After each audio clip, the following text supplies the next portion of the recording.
நீங்கள் என்ன விரும்புகிறீங்க அப்படின்னு ஒருத்தர் கேட்டால் என்ன சொல்லுவீங்க? ஒருத்தர்கிட்ட கேட்டதுக்கு எனக்கு இன்ஸ்டாவில் 10 லட்சம் அதாவது 1 மில்லியன் ஃபாலோவர்ஸ் வேணும்னு சொன்னாராம். உடனே எதுக்கு வேணும் அப்படின்னு கேட்டாராம். அவர் நான் வளர்கிறதுக்கு விரும்புகிறேன்னு சொன்னாராம். சரியாக புரிஞ்சுக்கணும்னா அவர் விரும்புகிறது புகழ் அல்லது பணம். அதாவது 10 லட்சம் பேர் என்னை ஃபாலோ பண்ணினா நான் வளர்ச்சி அடைஞ்சிருவேன், எனக்கு புகழ் ஃபேம் கிடைக்கும், புகழால் பணமும் கிடைக்கும்னு நினைக்கிறார்.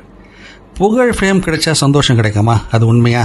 புகழ் பெற்ற பிரபலங்களை, செலிபிரிட்டிகளை பாருங்கள். அவங்களுக்கெல்லாம் இன்ஸ்டாவில் ஒவ்வொரு சோஷியல் மீடியா அக்கௌண்ட்லேயும் 10 மில்லியன் அதாவது 1 கோடி ஃபாலோவர்ஸ் இருப்பாங்க. ஆனால் நம்மளை மாதிரி ஒரு டீ கடையில் சுதந்திரமாக டீ குடிக்க முடியாது. செலிபிரிட்டிஸுடைய ஒவ்வொரு நகரமும் கட்டுப்பாட்டுக்குள்ளே இருக்கும், ப்ரைவசி இருக்காது, ஸ்ட்ரெஸ்ஸு, ப்ரெஷர். இப்போ சரியாக நமக்கு என்ன வேணுங்கிறத யோசிப்போம். இது வரைக்கும் நிறைய பேர் நம்ம ஃபாலோ பண்ணணும், நமக்கு புகழ் கிடைக்கணும்னு நினச்சோம். ஆனால் உண்மையில் நாம் விரும்புகிறது என்ன?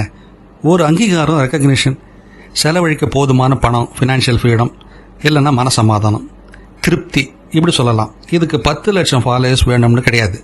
எளிய வழிகளிலேயே அங்கீகாரத்தை, போதுமான பணத்தையும் நாம் சம்பாதிக்கலாம். அதனால் எல்லாரும் ஓடுறாங்கன்னு அவங்க பின்னால் ஓடுறதை நிறுத்திட்டு உண்மையில் நமக்கு என்ன தேவை அப்படிங்கிறத தெளிவாக சொல்ல தெரிஞ்சுக்கணும்.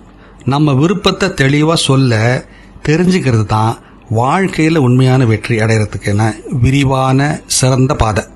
இது போன்ற சிந்தனைகளுக்கு தமிழ் பூம்பருடன் இணைந்திருங்கள்.